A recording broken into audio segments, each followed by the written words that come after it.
राधा कृष्ण बालिका मंडली पंडरी, शिव संदेशा महिला मंडली पिपरा उपरपाड़ा, गुरु कृपा मानस मंडली असनापाड़ा, प्रज्ञा महिला मंडली आजमपुर, आस्था महिला मंडली पिपरा, माँ दुर्गा महिला मंडली खरवत, सरस्वती महिला मंडली खरवत जमनीपाड़ा, जय श्री राम हनुमान मानस मंडली कटोरा, तुलसी मानस मंडली कसकेला, नवयुवक मानस मंडली रावतसराई कोरिया, मानस मंडली संतनगर, नवयुवक मानस मंडली आनंदपुर इमलीपाड़ा, शिव शक्ति मानस मंडली ये मंच पर आ रहे हैं। ओमकारेश्वर शिव मानस मंडली गंगोटी, कौशल मानस मंडली कैलाशपुर सोनार, ज्योति मानस मंडली करौंदापुरा, देव मानस मंडली गुड़ार, अंजलि पुत्र मानस मंडली ढोड़ीवाड़ा, तुलसी बाबा मानस परिवार कोरिया, युग निर्माण मानस मंडली जमगाना। जो भी मंडली तैयार हो प्रतीक्षालय में उपस्थित हो जाए। शिव शक्ति मानस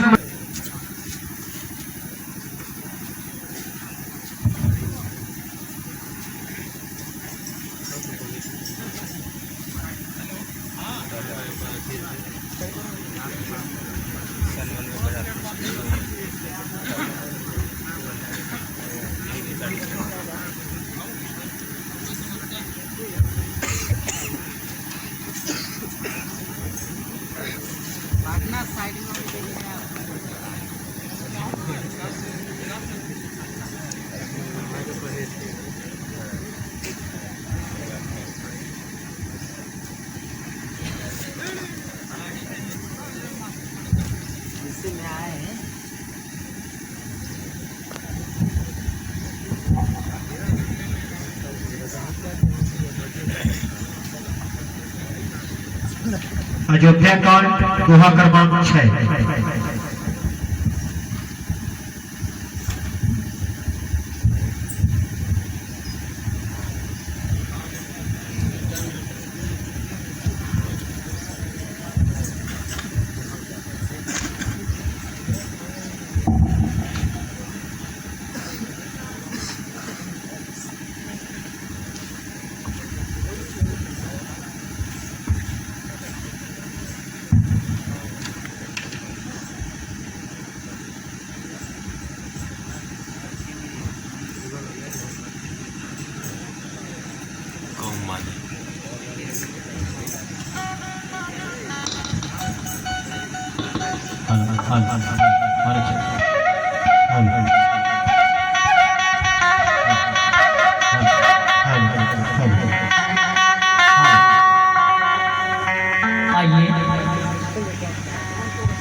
सर्वप्रथम इस मानस मंच की जो मर्यादा है, गरिमा है, उसको ध्यान में रखते हुए वंदना समर्पित है आप सबों के समक्ष।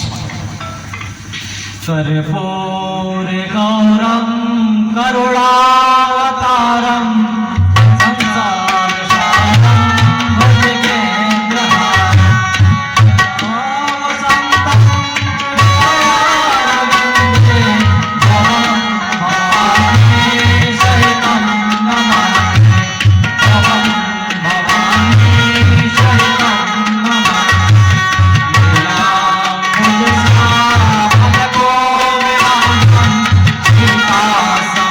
Oh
पहले पवित्र आश्रम में विराजमान निर्णायक गण और राम नाम अमरिया छाप कर बैठे जब संत समाज शांति भक्ति शक्ति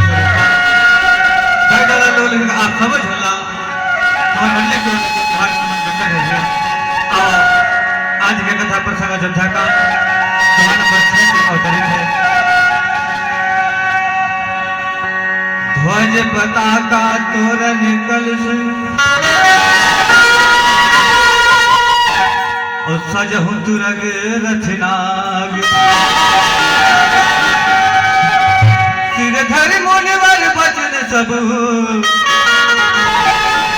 निज निज काज हिला।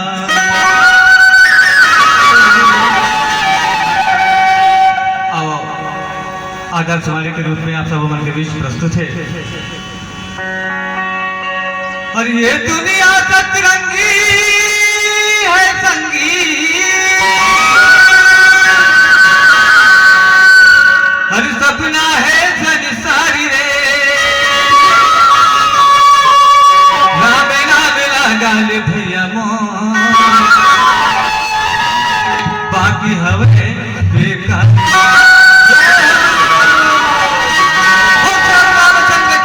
जय हो। यही गंगा माया के नहाले संगी भेड़ा हो जाए गंगा माया के नहाले भेड़ा हो जाए गंगा माया के नहाले भेड़ा हो जाए गंगा माया के नहाले भेड़ा हो जाए।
दूर दराज से आए हुए मानस के मामद अनुरागी सज्जनों, श्रोता बंधुओं, दर्शक गण बंधुओं, आप सब लोगों को शिव शक्ति मानस मंडली बेसर झरिया मुरमा की ओर से हार्दिक स्वागत, हार्दिक अभिनंदन एवं सत सत नमन।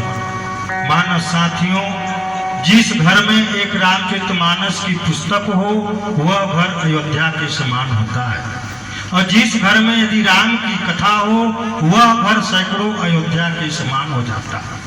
आज हमारे श्री परमेश्वर राजवाड़ी जी का एक घर नहीं, जो कि 3 तापों को हरने वाला अयोध्या के समान आज हो गया, जिसमें हम लोगों को भी अपने स्तन के और मन के पापों को धोने का अवसर जो प्राप्त हुआ, इसके लिए परमेश्वर जी को भी इस मंडली की ओर से बहुत बहुत धन्यवाद।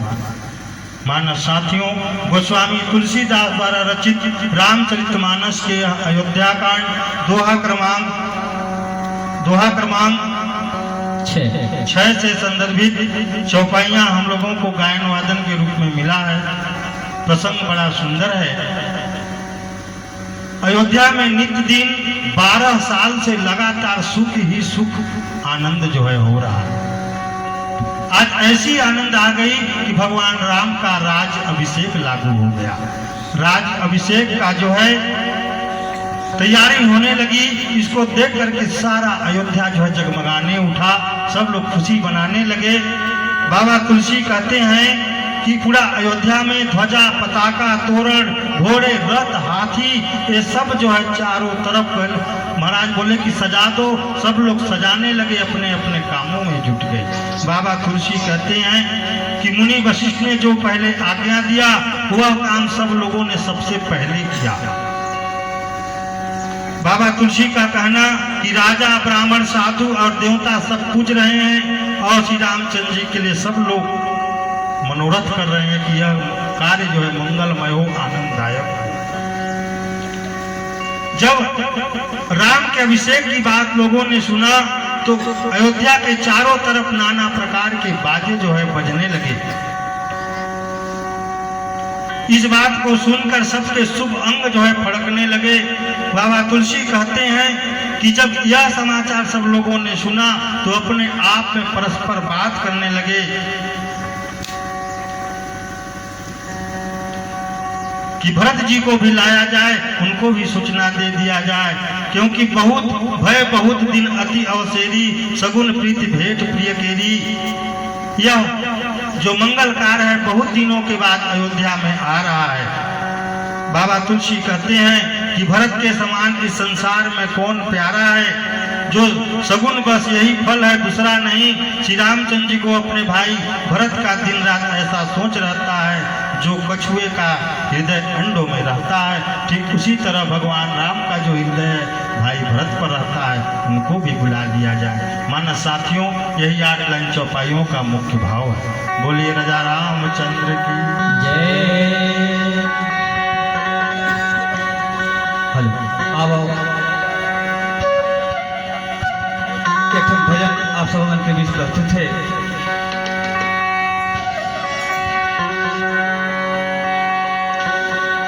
राम नाम रस पीले पीले,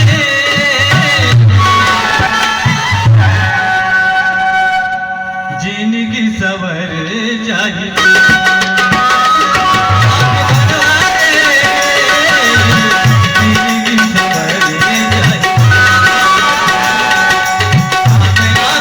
जय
शक्ति मानस मंडली बेसर झरिया मुहमा, आपका गायन वादन टीका भावार्थ बहुत ही सराहनीय और सुंदर है। सबसे पहले मैं बेसर झरिया मुहमा के टीकाकार को सादर नमन करूंगा, प्रतियोगी के रूप में नहीं, एक मानस साथी के रूप में, जो कि आपकी मेहनत से इस क्षेत्र में रामचरितमानस की प्रतियोगिता लगभग डूब जा रही थी, उसे आपने उठाया है, दूर दूर तक जाकर निर्णायकी किए हैं, दूर दूर के लोगों को प्रेरित किए हैं। सबसे बड़ी बात यह है, कुछ लोग केवल निर्णायकी करना जानते हैं, प्रतियोगी के रूप में बैठना अपने आप को छोटा समझते हैं या फिर बैठते ही नहीं। जो ज्ञान संचित किए रहते हैं उसे बांटते नहीं। पर यह जीव धन्य है, धन्य है हमारे मुरमा के टीकाकार जी, जो कि दोनों रूपों में हमेशा मिलते रहते हैं। जहाँ भी राम का नाम होता है, मानस सम्मेलन सत्संग होता है, हम सबको दर्शन देते ही रहते हैं। इस बात पर थोड़ी ताली हो जाए।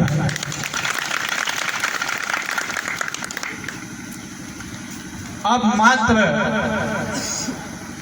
जिज्ञासा के रूप में, जैसे काकभूषण जी से गरुड़ जी पूछे, शंकर जी से पार्वती जी पूछी, इसी प्रकार से संत समाज लोग तुलसीदास जी से पूछे, उसी प्रकार से मैं कुछ गुरु तुल्य समझ करके जानना चाहता हूँ। अंतिम चौपाई में गुरुवर लिखा है, अंडनी कमठ हृदय जही भांति, अर्धाली है, राम ही बंधु सोच दिन राती। यहाँ तक ठीक है, लेकिन अंडन ही कमठ हृदय जही भांति, टीका में लिखा है, कछुए का हृदय अंडों में रहता है। मुझे पूर्ण विश्वास है कि हमारे जनता जनार्दन के ज्ञान को आप इस बारे में अवश्य बढ़ाएंगे। मानस साथियों, बाबा तुलसी इस रामचरितमानस में लिखे कि भगवान शंकर कहते हैं कि हे पार्वती, इस संसार में न कोई ज्ञानी है न कोई मूर्ख है, जिस पर भगवान की जैसी कृपा है वैसे हो जाता है।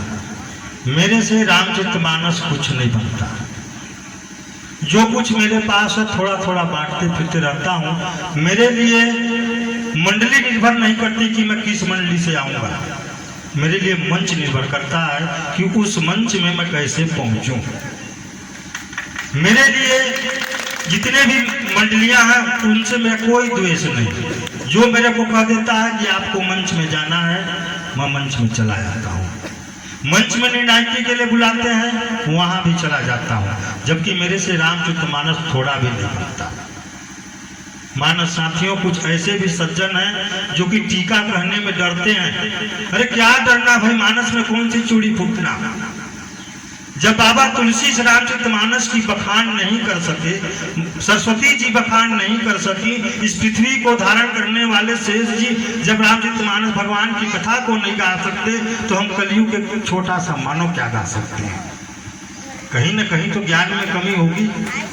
मेरे लिए मात्र मंच अगर मेरे को किसी रूप में मिल जाता है, उसे मैं अपने जीवन को धन्य मानता हूँ कि कम से कम मंच तो मिला। ऐसे गांव में बहुत से पढ़े लिखे लोग मिलते रहते हैं, बड़े बड़े धनी मनी लोग, उनको मंच नसीब नहीं होता। मानस साथियों, आइए थोड़ी सी प्रसन्न की ओर देते हैं कि जिस भगवान श्री रामचंद्र जी का जो हृदय है ठीक भरत जी के ऊपर लगा रहता है, किस प्रकार जिस प्रकार से कछुए का जो हृदय है, मन है, वो अंडे पर लगा रहता है। कछुआ तो आप सब लोग जानते होंगे, एक केचुआ होता है, एक कछुआ होता है, जिसमें छत्ता वाला 6 में छू है कछुआ, वो बड़ा जीव होता है, इतना बड़ा ना। अब केचुआ जिसमें 6 वाला चू लगा, केचुआ एक बित्ता वाला बंसी खेलने वाला।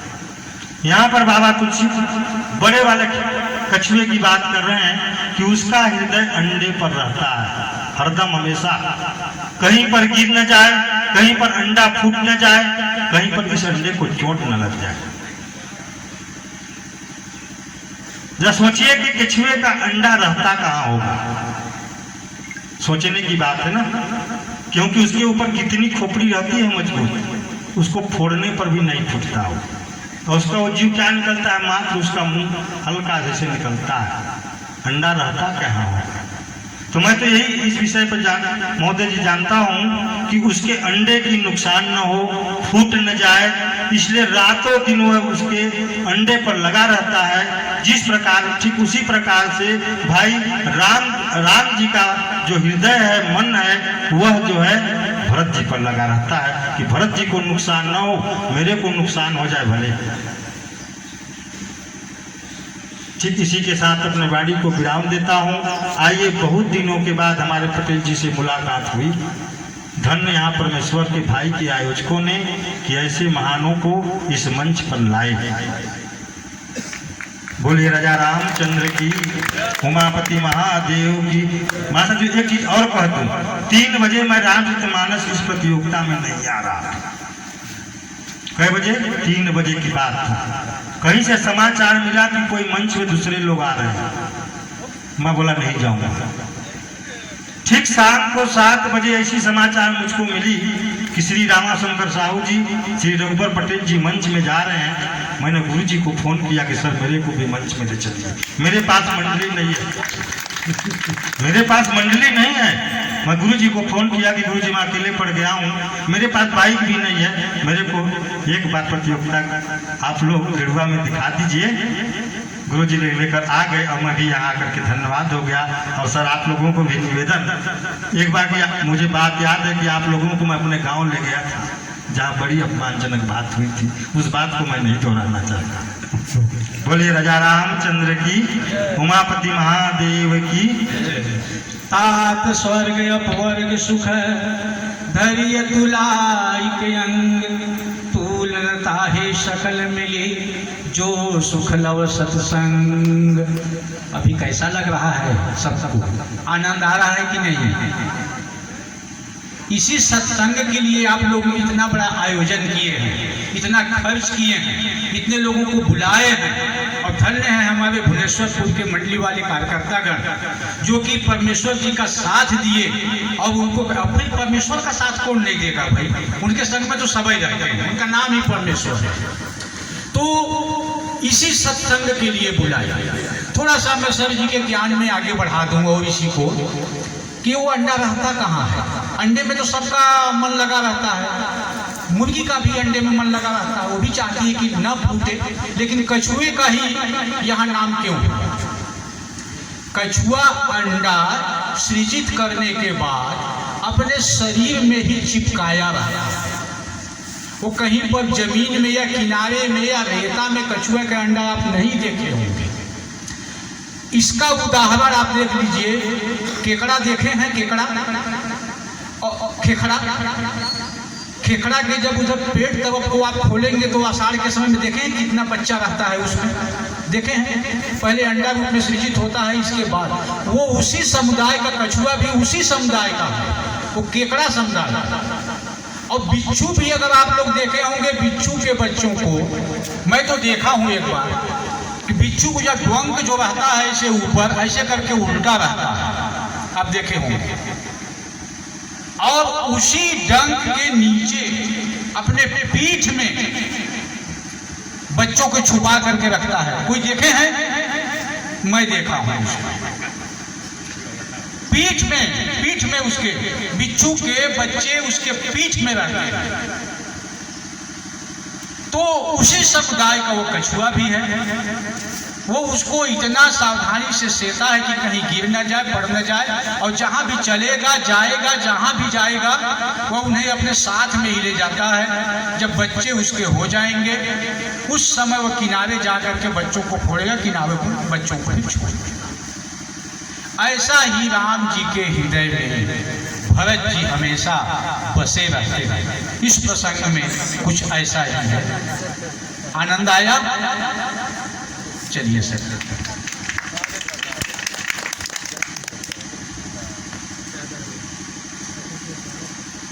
परम श्रद्धे शिव शक्ति मानस मंडली बेसरसरिया मुरमा, बड़ा सुंदर आप लोग का कार्यक्रम, टीका भावार्थ बड़ा ही सराहनीय रहा। अब हम आपसे कुछ पूछने योग्य तो है नहीं, लेकिन इस मंच के दायित्व का निर्वहन करते हुए कुछ जिज्ञासा मन में हो रहा है, उसको मैं आपके सामने प्रस्तुत करने जा रहा हूँ। महाराज दशरथ भगवान राम का राज्याभिषेक करने की तैयारी करते हैं और तैयारी करते ही कुछ विघ्न हो जाता है। तो महाराज दशरथ अपने जीते जी भगवान राम को राज्य सौंपते हैं, और अगर भगवान राम को राज्य देते हैं तो कौन सा राज्य है, थोड़ा सा जनमानस को बताने का कष्ट करेंगे। परम मानस साथियों, आप लोगों ने राम राज्य की बात सुना होगा। उत्तरकांड में बहुत सुंदर है राम राज्य। इस राम राज्य की कल्पना महाराज दशरथ ने सर्वप्रथम अयोध्या में किए कि राम जी को राजा बना दिया जाए, युवराज बना दिया जाए, अयोध्या में राम राज्य हो। लेकिन कुछ कारणवश भावी प्रबल हो जाने के कारण महाराज जी का सपना सपना ही रह गया। अब रही बात, जो राज दिया गया वो दो भागों में बट गया। भरत जी को अयोध्या का राज मिल गया, अब भगवान राम को कानन का राज, कानन माने जंगल का राजा। मानस साथियों, तापस बेश विशेष उदासी, 14 बरस राम बनवासी। 14 वर्ष के लिए भगवान राम को वन का राजा मिल गया। और जैसे ही भगवान राम अपने वन में अपने क्षेत्र को छोड़कर प्रथम पहुंचे, प्रथम स्थान, वहां उसकी जो नागरिक है वह बड़ी सात्विक मिला। राम राज्य का प्रथम नागरिक कौन? जैसे भारत का प्रथम नागरिक कौन? राष्ट्रपति। ठीक उसी तरह राम के वन राज्य का प्रथम नागरिक कौन? बाबा तुलसी बताए कि केवट महाराज। केवट कितना सात्विक बोला, हे प्रभु मैं आपको बिल्कुल पार नहीं करूंगा जब तक कि आपका पैर को छू न लूं, धो न लूं। ऐसे सात्विक विचार वाले जो राजा वन के राजा हैं, उसके प्रथम नागरिक केवट थे। मैं यही कहना आप लोगों से चाहूंगा कि भगवान राम को महाराज दशरथ ने वन का राज सौंपा था 14 वर्ष के लिए। बोलिए राजा रामचंद्र की, उमापति महादेव की। बहुत बहुत धन्यवाद, बहुत सुंदर आपने कहा। पिता दीन मोहि कानन राजू, जहाँ सब भांति मोर बड़काजू। इस तरह से भगवान राम को महाराज दशरथ वन का राज्य प्रदान करते हैं। बहुत सुंदर, बहुत अच्छा, बहुत बहुत धन्यवाद।